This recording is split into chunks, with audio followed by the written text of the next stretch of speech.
لیکن بعد میں پھر وہ اٹھ نہیں سکتا، پھر اس کو پتہ چل جاتا ہے میں دنیا سے چلا گیا۔ ہم نے اپنے کتنے رشتوں کو اپنے ہاتھوں سے دفن کر دیا ہے، کسی نے والدہ کو، کسی نے والد کو، بھائی کو، بہن کو، ماموں کو، اور کتنے رشتے ہیں، چاچو، جتنے بھی ہم تھوڑا سا بھی غور کریں تو بہت سے ایسے رشتے ہیں جن کو ہم نے اپنے ہاتھوں سے قبروں میں اتار دیا ہے۔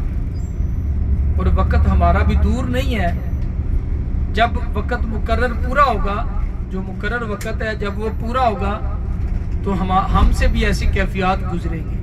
تو اللہ تبارک و تعالی ہمیں قبر و آخرت کی تیاری کرنے کی توفیق عطا فرمائے۔ دیکھیں، ایک میں احادیث مبارکہ پڑھ رہا تھا، حضور صلی اللہ علیہ وسلم نے فرمایا، مفہوم ہے حدیث مبارکہ کا، قبر جو ہے نا، قبر یا تو جنت کے باغوں میں سے ایک کیاری ہوگی یا جہنم کے گھڑوں میں سے ایک گھڑا ہوگی،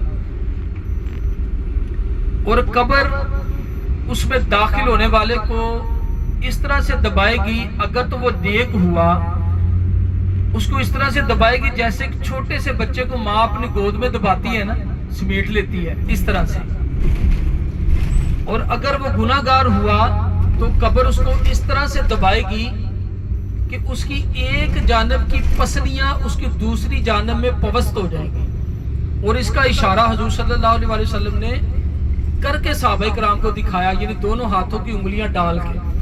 تو دیکھیں، یہ ہمارے لیے وعیدیں آئیں، ہمارے لیے احادیثیں آئیں، کس لیے آئیں؟ ہماری تربیت کے لیے۔ تو اب ہم عمرہ پر آئے ہیں، اللہ تعالیٰ نے ہمیں یہ توفیق دی ہے کہ ہم پچھلے گناہوں سے توبہ کر کے، جو گزشتہ گناہ ہیں ان سے توبہ کر کے، ان سے توبہ کر کے کیا کریں؟ آئندہ کی زندگی بہتری کی طرف لے کر آئیں۔ اپنی رائٹ سائڈ پر دیکھیں، سیدھی جانب مقبرہ جنت المعلا، یہ وہ قبرستان ہے جہاں پر کم و بیش 6000 صحابہ کرام کی قبریں ہیں، بالکل قریب آ چکا ہے۔ یہ دیکھیں جی، السلام علیکہ یا اہل القبور، اور اسی قبرستان میں حضرت خدیجہ الکبریٰ رضی اللہ تعالی عنہا کی قبر ہے۔ ہماری اماں جان امہات المومنین میں سے سب سے اول جنہوں نے حضور کے ساتھ نکاح کیا، ٹھیک ہے جی، ان کا مقبرہ بھی یہاں پر ہے۔ ابھی دیکھیں رائٹ سائڈ پر سیدھی جانب، یہ دوسرا حصہ ہے قبرستان کا جو ہمارے پاس سے ابھی گزر رہا ہے۔ آپ کی رائٹ سائڈ پر سیدھی جانب بھی مسجد جن ہے، یہ قریب قریب زیارتیں یہاں پر۔ یہ دیکھیں جی، یہ جو نظر آ رہی ہے مسجد سامنے، اس مسجد کا نام ہے مسجد جن، اور اس مارکیٹ کے آخر پر ایک مسجد آ رہی ہے جس کا نام ہے مسجد فتح۔ انشاءاللہ ان کی تفصیل ابھی بیان کرتا ہوں، پہلے آپ زیارت کر لیں، تفصیل سے آپ کو بیان کروں گا کہ ان مقامات پر کون سے واقعات ہوئے ہیں جن کی نسبت سے ان کے نام رکھے گئے ہیں۔ یہ بالکل قریب آ چکی ہے مسجد فتح، آپ کی رائٹ سائڈ پر، آپ کی سیدھی جانب۔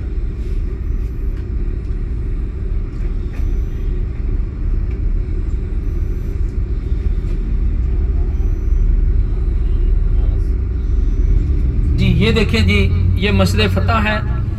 اس طرف دیکھیں لیفٹ سائڈ پر، وہ سامنے جو مسجد ہے، اس مسجد کا نام ہے مسجد شجر۔ کیا نام ہے جی؟ تھک گئے ہیں، نیند آ گئی ہے، تھک بھی گئے ہیں، نیند بھی آ گئی ہے، بھوک بھی لگ گئی ہے، اشارے بھی ہو رہے ہیں، مولانا بھوک لگی ہوئی ہے، صحیح بات ہے، وہ پیچھے سے اشارے آ رہے ہیں۔ تو یہ مسجد شجر ہے، مسجد فتح ہے اور مسجد جن ہے۔ کتنی مساجد ہم نے دیکھی ہیں؟ 3 دیکھی ہیں۔ مسجد جن، مسجد جن یہ اس جگہ پہ بنی ہے جہاں پر جنات نے حضور صلی اللہ علیہ وسلم کے ہاتھوں پر بیعت کیا ہے، یعنی اسلام قبول کیا ہے۔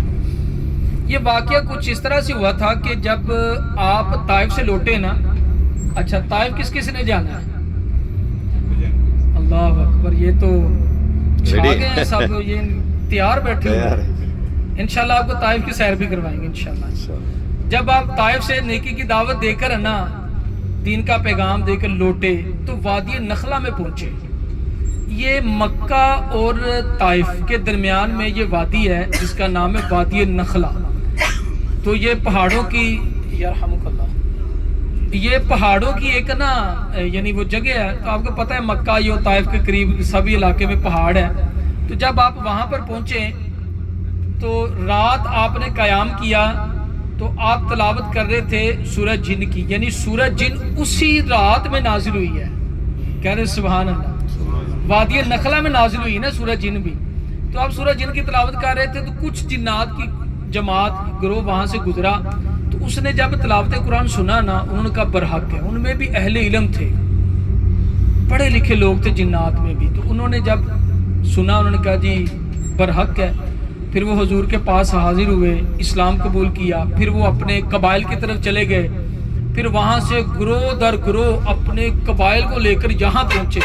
کہاں پہنچے؟ مسجد جن والی جگہ پہ. پھر یہاں پر آ کر انہوں نے حضور کے ہاتھوں پر بیعت کیا، اسلام کیا. یعنی جنات میں جو اسلام کی ابتدا ہوئی ہے وہ یہاں سے مسجد جن والی جگہ سے ہوئی. ٹھیک ہے. آگے مسجد فتح ہم نے دیکھی ہے. مسجد فتح وہ جگہ ہے جہاں پر اسلام کا پہلا پرچم بلند کیا گیا اور حضور صلی اللہ علیہ وسلم کا خیمہ وہاں پر نصب تھا فتح مکہ کے موقع پر. ٹھیک ہے.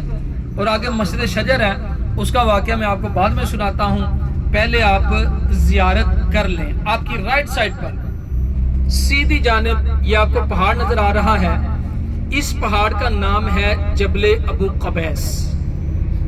یہ مروہ پہاڑی کے بالکل سامنے ہے اور اسی پہاڑ کے دامن میں حضور صلی اللہ علیہ وسلم کی جائے پیدائش ہے کی جگہ ہے، یعنی وہ جگہ جہاں پر آپ کی پیدائش ہوئی ہے.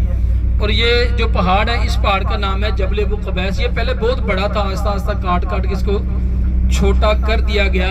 اور تاریخ کی کتابوں میں نے پڑھا ہے کہ دنیا میں سب سے پہلے پہاڑ یہ رکھا گیا ہے جبل ابو قبیس. اور یہی وہ پہاڑ ہے جس پہاڑ پر حجر اسود کا نزول ہوا ہے. اچھا، یہی وہ پہاڑ ہے جس پہاڑ پر حضور صلی اللہ علیہ وسلم نے چاند کے 2 ٹکڑے کیے ہیں. کس کس نے یہ معجزہ سنا ہے؟ چلے دیکھا تو نہیں ہے، سنا تو ہے نا. الحمدللہ علماء نے بیان کیا ہے اور کئی کتابوں کے اندر یہ معجزہ ملتا ہے. کفار مکہ نے اصرار کیا جی اگر آپ اللہ کے نبی ہیں تو آپ چاند کے 2 ٹکڑے کریں. ان کو پتا تھا کہ جو فطرتی چیزیں ہوتی ہیں نا ان پر جادو نہیں چلتا.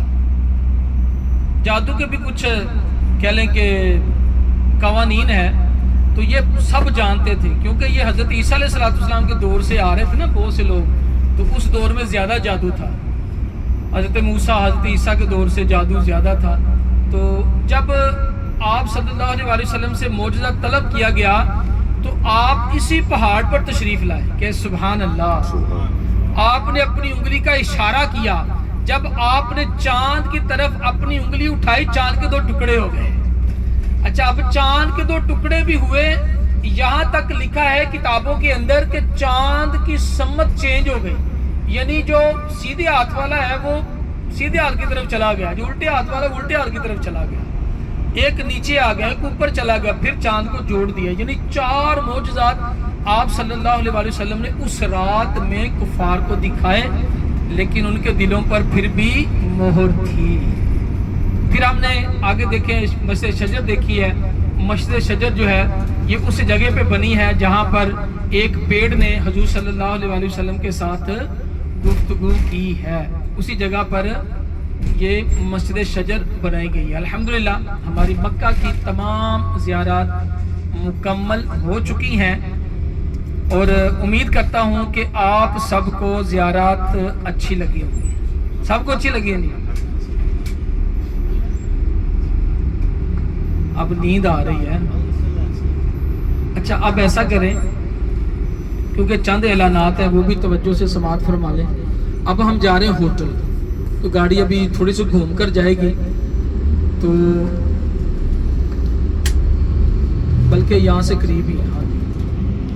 تو دیکھیں بہت سے حاجیوں کو دیکھا گیا کہ وہ اپنا سامان بس میں چھوڑ جاتے ہیں.